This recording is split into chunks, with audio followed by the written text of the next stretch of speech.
السلام عليكم ورحمة الله وبركاته. إن الحمد لله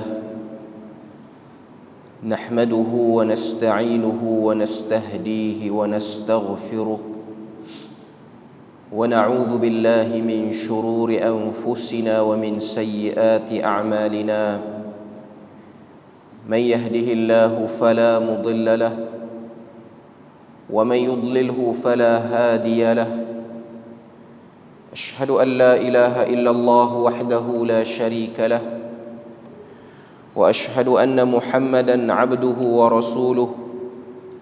يا أيها الذين آمنوا اتقوا الله وقولوا قولا سديدا يصلح لكم أعمالكم ويغفر لكم ذنوبكم ومن يطع الله ورسوله فقد فاز فوزا عظيما. الحمد لله الذي بنعمته تتم الصالحات. ربنا آتنا من لدنك رحمة وهيئ لنا من أمرنا رشدا. اللهم آت نفسي تقواها وزكيها وأنت خير من زكاها Anta waliyuha wa maulaha, amma ba'd. Alhamdulillah, syukur pada Allah Azza wa Jal kerana dengan rahmat dan juga limpah kurnia yang Allah Ta'ala berikan dapat kita bersama pada pagi ini menyambung perbahasan daripada fiqh al-qulub. Sambungan kita ialah masih lagi pada bentuk-bentuk penyakit hati. Perbahasan kita ialah yang ketiga pada hari ini, muka surat yang ke-59, iaitu berkenaan dengan takbur ataupun takabbur, membawa makna yang sama pada dua-dua perkataan tu. Takbur dan takabbur maksudnya ialah membesarkan diri, merasa hebat dengan diri. Penerangan yang diletakkan oleh penulis, dia sebut di situ, dia kata penyakit takbur yang bersarang di dalam hati seseorang akan menyebabkan dia enggan menerima kebenaran. Ini berdasarkan hadis Nabi sallallahu alaihi wasallam bila mana Nabi bertanya kepada para sahabat. Hadis ini diriwayatkan oleh al-Imam Muslim. Bila mana Nabi tanya, mal kibru, apakah itu takbur? Para sahabat menyebut, al-kibru man kana thawbuhu hasanah wa na'luhu hasanah. Takbur itu ialah orang yang pakaiannya elok dan juga kasutnya elok. Itu pada pandangan para sahabat. Sebab umumnya orang yang nampak macam suka angkat diri ialah orang yang berusaha untuk mencantikkan personaliti luaran dia, dari segi pakaian dia, dari segi kenderaan dia, gaya berjalan dia. Ini termasuk daripada pandangan umum masyarakat. Jadi para sahabat melihat orang yang takbur, orang yang sombong itu ialah orang yang pakai pakaian yang mewah. Tapi Nabi menyanggah kefahaman para sahabat itu dengan Nabi mengatakan, al-kibru batarul haq wa ghamtin nas. Takbur itu ialah menolak kebenaran dan meremehkan manusia. Daripada hadis itu kita boleh tengok penyakit takbur ni bukan ada pada orang yang berlagak mewah semata-mata. Bahkan takbur itu boleh hinggap kepada orang yang zahirnya pakaiannya biasa sahaja, tak menunjukkan dia tu orang yang suka bermewah-mewah. Bahkan mungkin daripada kalangan orang yang taklah terlalu over dalam bersosial, maknanya bukan dikenali dalam masyarakat, tapi dia boleh dihinggapi juga dengan penyakit takbur. Sebab definisi takbur yang diberikan oleh Nabi ialah batarul haq, menolak kebenaran. Menolak kebenaran di sini ialah menolak apa-apa saja yang datang daripada nas, khususnya Al-Quran dan sunnah Nabi. Wa ghamtin nas, pada bahagian kedua hadis itu Nabi sebut ghamtin nas, meremehkan manusia, Ianya bermaksud meremehkan orang yang membawa dan juga memperkenalkan kebenaran itu.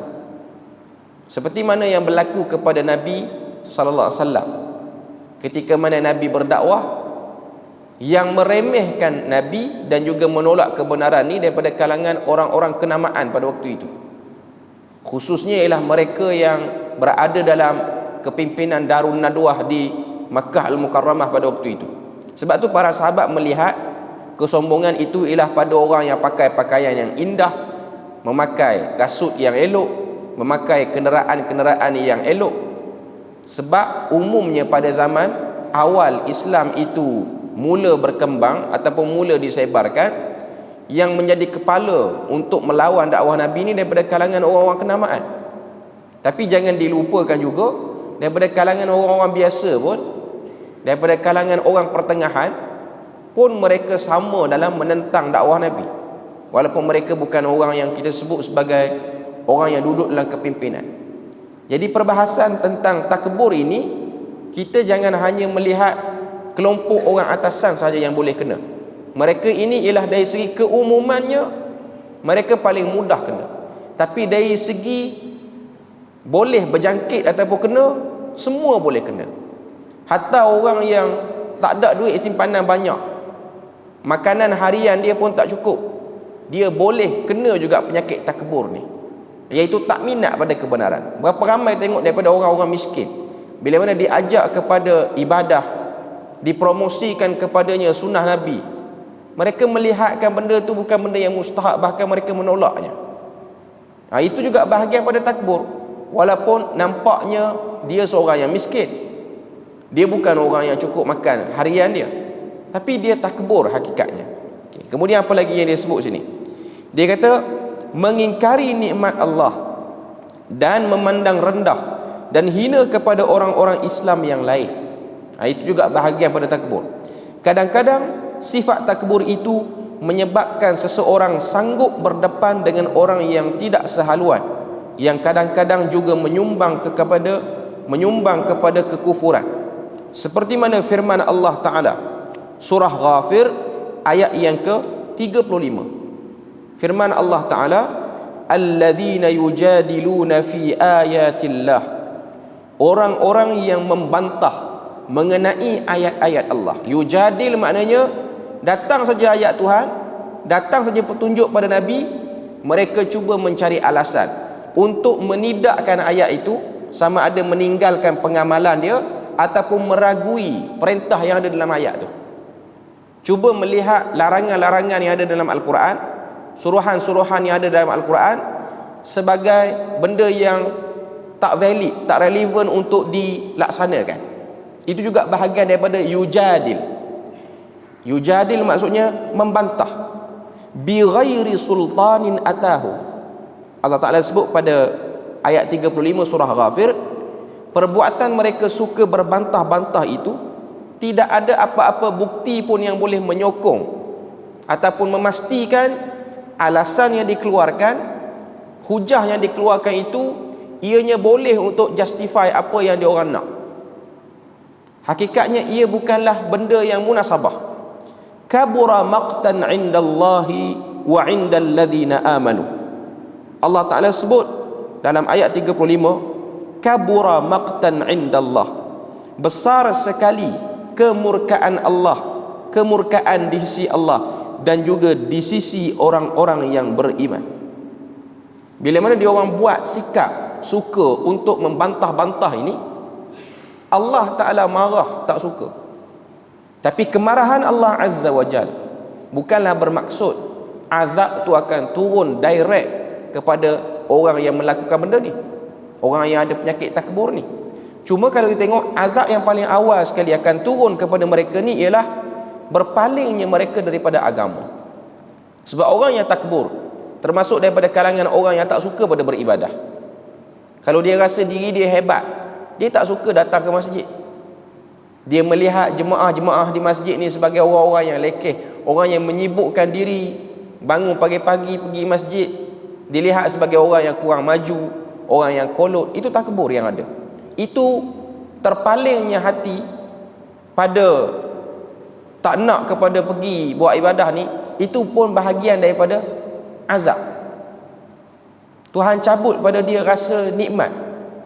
Bahkan dia rasa cara untuk menenangkan diri itu ialah dengan pergi tempat yang sunyi. Sedangkan pergi tempat yang sunyi belum tentu boleh menghilangkan keserabutan diri dan mendatangkan ketenangan. Yang pasti ada ketenangannya ialah di sini, di tempat berkumpulnya orang-orang yang sedang bersalat. Berdasarkan hadis riwayat Abu Hurairah, Nabi sebut, majtama'a qaumun fi baitin min buyutillah. Tidak berkumpul satu kaum di rumah daripada rumah-rumah Allah, yatluna kitab Allah, dengan tujuan sibuk membaca ayat-ayat Allah, wa yatadarasunahu bainahum, dan tujuan belajar daripada ayat-ayat Allah Ta'ala itu, illa nazalat alaihimus sakinah, kecuali akan turun kepada kelompok ini sakinah. Sakinah ni maksud dia apa? Sakinah ni maksud dia ketenangan. Ketenangan yang dimaksudkan di sini apa dia? Lupa dia dan tak terkesan dia dengan masalah dunia yang berada di sekeliling dia. Ni ada sebahagian ustaz dia terjemah sakinah ni ialah tidur dalam kuliah. Ada sebahagian terjemah macam tu. Tidur ni tuan-tuan, yang nikmat betul ialah balik pada perang. Yang tu je dalam Quran. Tidur dalam kuliah bahagian daripada syaitan. Sebab tu dia nak dapat syurga ni dia kena berlawan. Saya bukan tegur orang tidur pada pagi ni, saya nak beritahu dari segi yang benarnya macam mana. Waktu kita, sebab tu dalam, kalau betul berhimpun dalam masjid ini, tidur dalam kuliah, tidur dalam apa-apa program ilmu itu bahagian daripada menerima sakinah Tuhan.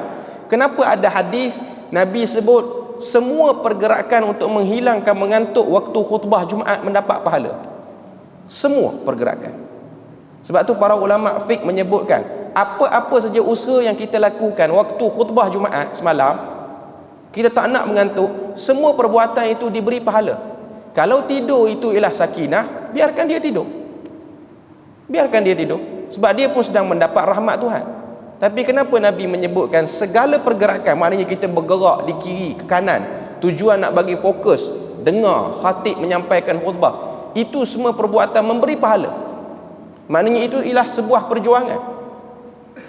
Yang kita tengok dalam Al-Quran, surah Al-Anfal, surah At-Taubah, tidur yang Allah Ta'ala sebut sebagai sakinah ini ialah tidur lepas pada perang. Para sahabat balik daripada perang Badar, para sahabat balik daripada perang Uhud, Allah Ta'ala berikan kepada mereka mengantuk yang luar biasa, terutamanya perang Uhud. Kerana rungsing mereka ni tak senang duduk dengan sebab kalah dalam perang Uhud, tapi Allah Ta'ala tak nak menjadikan kerungsingan itu mengganggu kehidupan diorang. Allah Ta'ala jadikan perjalanan balik nak pergi ke Madinah tu mengantuk, sehingga sebahagian para sahabat ni bawa pedang, pedang tu jatuh kerana tak nak bagi fikir. Sebab tu sebahagian orang bila mana dia ada masalah, dia akan cuba healing diri dia dengan dia tidur. Sebab tidur itu boleh melupakan masalah. Jadi yang disebut dengan tidur yang bersifat nikmat itu ataupun rahmat itu ialah tidur kerana meninggalkan kesibukan dunia. Contoh nak bagi faham, tidur yang nikmat ni di mana? Kawan-kawan ajak kita melepak sampai pukul 2-3 pagi, kita memilih untuk tidur. Tidur itu nikmat. Bahkan tidur itu menjadi ibadah kerana memudahkan untuk kita bangun pada pagi esoknya, sama ada untuk mendirikan malam pada akhir malam ataupun mendirikan salat subuh secara berjemaah. Waktu kita menerima ajakan kawan untuk menyembang sampai tengah malam, lewat malam, ia bukan daripada nikmat lagi. Bahkan kita memilih untuk tidur, kita sedang mengambil nikmat daripada Allah Ta'ala. Itulah yang disebut dalam Al-Quran, wa ja'alna naumakum subata, kami jadikan tidur kamu sebagai rehat yang membantu ibadah kamu, bukan tidur untuk memberi tenaga untuk melakukan maksiat. Seperti mana sebahagian orang bila mana dia nak buat benda-benda yang harus ataupun benda-benda yang biasa, tidak ada padanya manfaat yang besar pada agama. Contoh, pagi ni dia nak pergi berjogging ke, ataupun pagi ni dia nak hiking ke, dia memilih untuk tidur awal sebab dia bersedia untuk kebersediaan dunia yang dia nak itu. Sebab tu kita akan tengok benda ni tak berlaku kepada sebahagian orang ataupun kebanyakan orang kerana tiada kehendak besar terhadap akhirat. Tiada kehendak. Semangat ada tapi kehendak tak ada. Kalau kita tanya dia, nak tak syurga? Nak tak pahala? Nak. Tapi mana kehendak dia? Apakah proses yang menunjukkan dia nak? Seperti mana kita tanya pada pelajar-pelajar sekolah, nak tak berjaya dalam exam? Semua kata nak berjaya dalam exam. Hatta sebahagian besarnya ponteng kelas. Hatta sebahagian besarnya daripada kalangan orang-orang yang tak pernah buat homework pun. Jadi orang yang nakkan akhirat, dia mesti kena ada kesungguhan yang menunjukkan dia nak pada akhirat. Kalau dia nakkan kepada pahala-pahala yang besar, dia terpaksa tinggalkan orang-orang yang suka ajak bual kosong, orang-orang yang suka ajak melepak sampai pukul 2-3 pagi. Kalau dia sayangkan akhirat dia. Tapi kalau dia hanya menuturkan pada lidah, dia sayangkan akhirat, dia nakkan akhirat, tapi dari segi mujahadahnya tidak ada, inilah orang-orang yang hanya menuturkan perkataan semata-mata. Jadi nak sebut pada kita bahawasanya sebahagian orang memilih untuk tidak datang ke masjid kerana menyangka ianya bukan benda yang utama. Itu juga bahagian pada takbur. Itu juga bahagian daripada takbur. Mungkin dia tak angkat hidung waktu berjalan, tak angkat muka waktu berjalan, tapi waktu kita sebut, kita ni dah beromong, jom dah pergi masjid, saya tak nak pergi masjid. Masjid itu semua orang-orang masalah, daripada AJK-nya, daripada jemaahnya, daripada ustaz yang mengajar, semua masalah. Ni semua alasan untuk justify benda yang salah hakikatnya dia buat, untuk menenangkan hati dia, supaya dia tak rasa perbuatan dia buat tu tak salah, supaya orang yang dia menyembang tu dengar, oh betul juga, kukuh juga, salib juga alasan dia tak pergi masjid ni. Sedangkan alasan dia tu ialah alasan yang membahayakan akhirat dia, alasan yang boleh menjahanamkan diri dia hakikatnya. Sebab Nabi menyuruh kepada kita untuk pergi secara umum. Tambah kita diperleh, tak setuju pergi masjid ni, boleh pergi masjid lain. Kita punya masjid-masjid dalam kejiranan kita ni dalam radius yang dekat-dekat saja. Bukan radius yang jauh-jauh sampai makan 20 km ke 30 km ke, tak. Kadang-kadang satu masjid nak pergi ke masjid seterusnya kurang daripada 10 km, bahkan kurang pada 5 km pun ada. Maknanya kalau tak suka di sini, pergi sini, tak suka sini, pergi sini. Yang penting pergi masjid, tanpa kita mempedulikan orang di situ, tanpa kita mempedulikan keadaan orang di situ secara bersungguh sangatlah. Memang hakikatnya manusia ni bila mana dia tengok benda yang tak sedap di hadapan mata dia, dia akan terganggu untuk buat satu benda tu. Tapi jangan jadikan itu sebagai alasan untuk meninggalkan.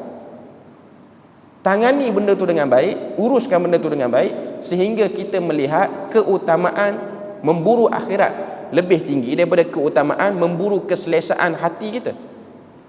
Sebab hati kita, kalau kita layan kepada hati kita ni, akhirnya kita tak akan buat apa-apa pun. Akhirnya kita akan menternak penyakit-penyakit ni, iaitu takbur, riak, ujub dan segalanya. Jadi dalam ayat 35 surah Ghafir, Allah Ta'ala sebut tentang perangai orang-orang kafir pada waktu itu. Dia orang nak terima Islam dengan syarat-syarat yang kita tengok sebagai tak mustahak pun. Sebab tu bila mana dia orang datang nak jumpa Nabi, nak suruh Nabi ajar tentang agama, syarat yang dia orang letak ialah keluarkan orang-orang miskin yang duduk dekat ni, yang selalu duduk dalam masjid Nabi ni, suruh dia pergi balik dulu. Nak cerita agama, cerita untuk kami saja. Sehingga turun ayat Al-Quran menegur Nabi untuk memilih mengasingkan dakwah ini kepada golongan yang kenamaan dan mengasingkan daripada golongan bawahan. Allah Ta'ala sebut, wasbir nafsaka ma'al ladzina yad'una rabbahum. Sabar kamu wahai Muhammad dengan orang-orang yang benar-benar menyeru Tuhan kamu. Adapun mereka yang datang ni, ini demand je. Ini memang dah ada takbur dalam diri. Kalau kamu susun perkataan yang paling indah, kamu bagi nota dekat dia orang, itu ikut pada zaman kita lah, bagi nota, bagi modul lagi, tayang slide lagi, tapi kalau hati tak nak kepada kebenaran, dia akan berlalu macam tu saja. Dia tengok, lepas tu dia selesai. Tapi kalau orang yang benar-benar ikhlas, walaupun hanya tazkirah 5 minit, dia melihat benda tu penting dan besar dalam hidup dia, ada titik perubahan yang perlu untuk dia ambil tahu. Itu yang ada pada jiwa sebahagian para sahabat, terutamanya golongan bawahan. Kemudian dalam ayat yang sama Tuhan sebut, kadzalika yatba'u Allahu ala kulli qalbi mutakabbirin jabbar. Demikianlah Allah Ta'ala menutup hati mereka kerana mereka itu mutakabbir, orang yang sombong, Jabbar. Jabbar ni ialah orang yang ada perangai suka menjajah orang ataupun suka menguasai orang. Ini memang merujuk kepada musyrikin Mekah pada waktu itu, terutamanya Quraisy, terutamanya yang duduk di Darun Nadwah ni. Sebab mereka ni ada sikap ingin dan suka menjajah orang, suka mengarah orang, ada sikap kepengarahan pada diri dia tu.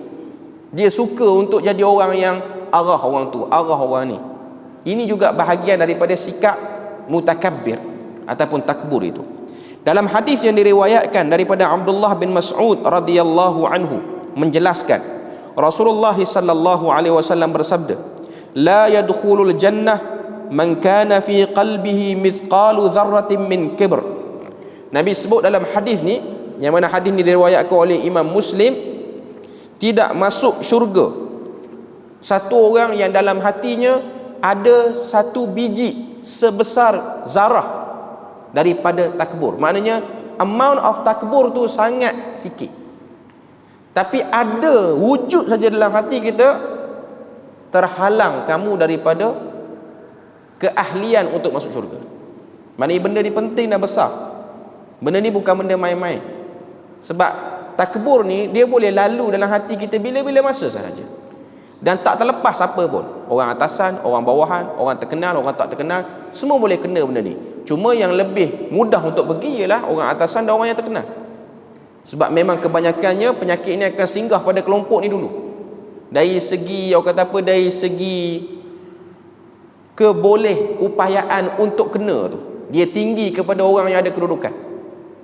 Tapi tak bermakna orang yang ada kedudukan sahaja yang boleh kena. Orang yang tak ada kedudukan pun boleh kena. Bahkan mungkin orang yang ada kedudukan, mereka lebih bersih daripada takabur berbanding orang bawahan. Benda tu pun boleh jadi. Cuma nak sebut pada kita bahawasanya penyakit-penyakit ini ialah penyakit-penyakit yang perlu diwaspadai. Sebab kita tak boleh jamin diri kita ni boleh selamat ke tak boleh selamat daripada penyakit ni. Yang pasti, cara untuk mengatasinya ialah ikhlaskan hati, benar-benar memohon pertolongan pada Allah Azza wa Jalla. Minta pada Allah Azza wa Jalla dengan hati yang bersih dan tulus ikhlas, supaya diselamatkan kita daripada segala lintasan-lintasan buruk ini.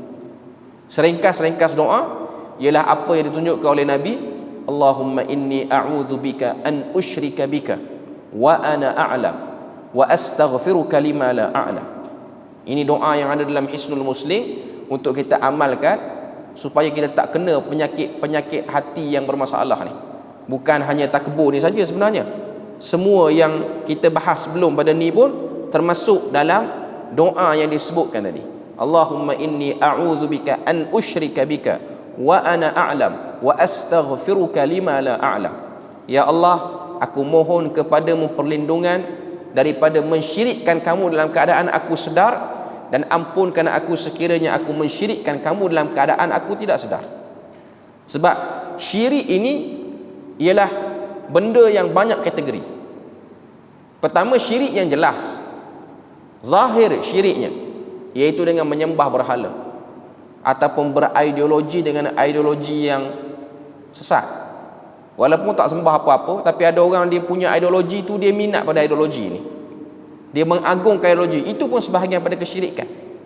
Selain daripada menyembah berhala yang dibentukkan daripada ukiran ataupun batu, kayu, apa saja, ataupun berhala tu boleh jadi orang yang masih lagi hidup, yang diidolakan, yang dihebatkan, pun boleh masuk dalam bab berhala yang secara jelas itu. Okay. Cuma nak sebut pada kita bahawasanya doa Nabi itu merangkumi semua. Syirik dalam tu pun ada sebut, riak dalam tu pun termasuk sekali, termasuklah takbur yang kita bahas pada pagi ini. Okay. Ada masa sikit lagi, kita tengok sikit. Yang keempat ialah ujub. Ujub ni mai pada perkataan ajaba, iaitu merasa ajaib terhadap diri sendiri. Takbur merasa diri hebat, yang ni rasa diri tu ajaib, berbeza pada orang. Ada bakat-bakat yang orang kata apa, yang kita ada, orang lain tak ada. Kita tengok penerangan dia sikit. Penyakit ujub juga termasuk ke dalam penyakit hati dan tidak mengundang sebarang kemanfaatan dalam kehidupan seseorang. Dengan sebab penyakit tersebut, tentera Islam hampir menemui kekalahan dalam pusingan pertama, khususnya dalam perang Hunain. Ini berdasarkan surah At-Taubah ayat yang ke-25, firman Allah Ta'ala, laqad nasarakumullahu fi mawatin katsiratin wa yawma hunainin id a'jabatkum kathratukum. Maksudnya, sesungguhnya Allah telah menolong kamu mencapai kemenangan dalam banyak medan-medan perang dan juga di medan perang Hunain, iaitu ketika mana kamu merasa megah dengan bilangan kamu yang ramai. Falam tughni ankum syai'a, falam tughni ankum syai'a, sedangkan bilangan yang ramai itu tidak mendatangkan apa-apa faedah kepada kamu. Wa daqat alaikumul ardu bima rahubat, sedangkan dengan sikap megah yang dibela itu, dengan ujub yang dibela itu, menyebabkan bumi yang luas ini terasa sempit walaupun kamu boleh bergerak dengan bebas di dalamnya. Thumma wallaitum mudbirin, kemudian kamu berpaling dalam keadaan melarikan diri ketakutan. Apa yang kita boleh tengok pada ayat 25 surah At-Taubah ni, Allah Ta'ala nak beritahu kepada kita bahawasanya salah satu daripada elemen ujub ini ialah merasa hebat, kadang-kadang bukan pada diri tapi pada kumpulan. Dia tu tak ada apa sangat, tapi dia rasa hebat sebab dia dikira dalam kumpulan itu. Ini pun bahagian daripada ujub. Contoh, sebahagian para sahabat rasa hebat sebab waktu perang Hunain ni bilangan tentera Islam ramai, berbeza dengan perang-perang yang lain. Perang Badar tak ramai, perang Uhud tak ramai, apa sajalah perang-perang, kebiasaannya tentera Islam berada pada kelompok yang sangat sedikit. Jadi bila mana kelompok tu tak ramai, menyebabkan mereka kurang rasa overconfident. Mungkin kita boleh sebut ujub ni pun bahagian daripada overconfident. Merasa kita paling kemah, merasa kita lah paling mampu menguasai pasaran itu, sehingga tiada lagi unsur tawakal, berharap kepada Allah Azza wa Jalla. Sebab tu ujub akan membunuh tawakal. Rasa kita boleh buat semua benda, sedangkan kita tak ada apa pun. Rasa kita, dia kadang-kadang ujub ni, orang tu tak ada apa, tapi dia rasa ujub tu kerana dia bersandar pada satu orang ataupun pada satu kelompok. Dia seronok bila mana dia dikenali sebagai orang yang rapat dengan orang besar ini. Itu ujub. Dia tak ada apa-apa pangkat, bahkan mungkin sijil pun tak ada, tapi dia rasa hebat bila mana dia menumpang dengan orang yang ada sijil yang hebat. Itu ujub. Dia rasa macam pergerakan dia, urusan dia akan lancar, dia pergi mana-mana dia akan dilayan dengan layanan yang hebat, dengan sebab dia menumpang kelompok ini. Itu pun ujub. Allah Ta'ala menegur sebahagian para sahabat yang mungkin ada sikap seperti itu. Jadi ujub ni kadang-kadang benda-benda yang kita boleh tengok kena pada sebahagian. Contoh mudah lagi yang saya boleh sebut, ujubnya seorang anak pada ayahnya. Ayah dia hebat, dia anak kepada ayahnya yang hebat itu, tapi yang hebat ayahnya, yang alim itu ayahnya, yang kenamaan itu ayahnya. Anaknya tak dikenali pun, bahkan mungkin lepas mati ayah dia, orang buang tepi jalannya anak dia ni. Dia tak perlu rasa hebat. Sebab tu pepatah Arab menyebutkan, laisal fata man qala abi walakinnal fata man qala ha ana zak. Bukanlah ciri lelaki yang hebat ataupun seorang manusia yang hebat yang bila mana dia nak tunjuk kehebatan, dia tala dekat ayah dia. Dia sebut ayah aku hebat, tiba-tiba dia nak pakai kehebatan ayah dia, nak letak pada diri dia. Tak. Tapi orang yang hebat ialah orang yang mempunyai, yang menggembeling tenaga untuk mendapatkan kebaikan itu. Ini juga sebahagian daripada ujub. Ujub ni dia mungkin akan sekali duduk dengan takabur, dia akan datang pair dia yang sekali. Cuma biasanya ujub ni akan membunuh tawakal, akan membunuh sifat berharap kepada Allah Azza wa Jal. Sebab mungkin dia berada pada kumpulan-kumpulan yang hebat, bersandar pada tokoh-tokoh yang hebat, bersandar pada family-family yang hebat. Macam sebahagian Quraisy pada waktu itu. Kadang-kadang sebahagian daripada pemuda-pemuda Quraisy ni daripada pemuda yang pemalas pun, tapi kerana mereka rasa aku Quraisy. Macam sebahagian orang kita sekarang, kebanyakan orang di dunia sekarang, bila mana disebut aku orang negara ini, Dia rasa hebat, sedangkan dia daripada kalangan yang tak cerah masa depan pun. Tengok sebahagian orang dia bangga membawa jati diri negara dia, tapi adakah dia tu hebat di negara dia? Dia tak hebat pun di negara dia. Dia pun daripada kalangan orang pemalas, orang yang malas berusaha, tapi dia hanya rasa hebat membawa nama, saya orang Malaysia, saya orang Qatar, saya orang Kuwait, contoh ni lah, saya orang UAE, saya orang Brunei ke apa saja, rasa hebat, sedangkan dia tak menyumbang apa-apa pun. Yang perlu kita hebatkan ialah saya seorang Muslim, itu saja. Sebab Muslim itu memang ada nilainya di sisi Allah Ta'ala. Adapun membawa negara tertentu, keluarga tertentu, kelompok tertentu, kumpulan tertentu, tak kira lah NGO ke parti ke, tiada apa-apa kehebatan. Bahkan itu bahagian daripada ujuk yang boleh membunuh kebaikan-kebaikan ataupun perasaan-perasaan baik dalam hati kita, berubah menjadi benda-benda yang negatif. Jadi alhamdulillah kita selesai kepada perbahasan kita ni. InsyaAllah untuk kali yang akan datang kita akan sambung pada malu kepada manusia. Malu pada manusia ni ialah perbahasan yang kelima, sifat yang kelima. Jadi kita berpada di situ je untuk pagi ni. Moga Allah Ta'ala beri rahmat dan berkat. Subhanakallahumma wa bihamdik, asyhadu an la ilaha illa anta wa astaghfiruka wa atubu ilaik. Wassalamualaikum warahmatullahi wabarakatuh.